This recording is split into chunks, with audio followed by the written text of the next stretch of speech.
close, which allows us to think about short oil from these rejected highs, selling maybe the 74 quarters at the time, the 74.50s seems to be reasonable, correct? So 11:30 last night, guys. Well, we're still in that same position, selling that same damn price of 74.50s. So you can see that this trade is what we saw last night was exactly what we're still seeing this morning. And that is this picture here. It's not mega bearish. At the end of the day, it's still sitting at $5.50 of backwardation. $5.50 of backwardation. It's not not going negative, put it that way. But it's obviously not as bullish as it was, and as a result, we can see that this is quite a significant value divergence, especially on the basis that it's negative and it's sloping down as well, which is obviously giving us some strong supply clues into last night's highs, which is why we've made just so much money on this trade. It's obscene how much money we've made on oil off the top edges today. But that's what we've done. We've been doing this trade since this morning, and we're still doing this trade anyway.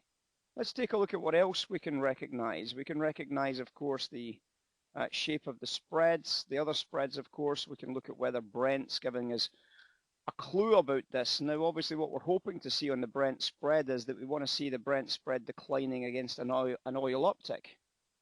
And that's not what's there, is it? We can see that the Brent spread with the oil declining has actually caught a bid, and that's one of the other reasons why we haven't been able to get away from this. So what else? Crack spread. Well, the crack spread's been a problem for us recently on the short side because the crack spread's actually improved significantly on the short period here. We've seen quite a significant gain on the crack spread off of these highs, and this was one of my concerns last night, was getting that crack spread to line up with us. Well, we can see again what's happened with the big down move on oil prices. With a big down move in oil prices, the crack spread has exploded higher. So we've just got to be cautious about this, guys. It's not a brilliant sell. It's a good sell. It's not a brilliant sell, and we've just got to be working into it and being willing to play about with some numbers. And obviously we've got a great level to deal here. And obviously with the crack spread in the shorter picture, you can see what starts to show up. The crack spread has given up the game a little bit on this rally back up into the 50s. And if it hadn't done that, we wouldn't have been able to sell this at any stage, would we? Because it's not there for us. It's simply not there. So we'd have had to have been patient, and equally that last leg higher you can see has also brought the Brent WTI spreads down. And finally, of course, the story of the volume is not lost on us, I don't think.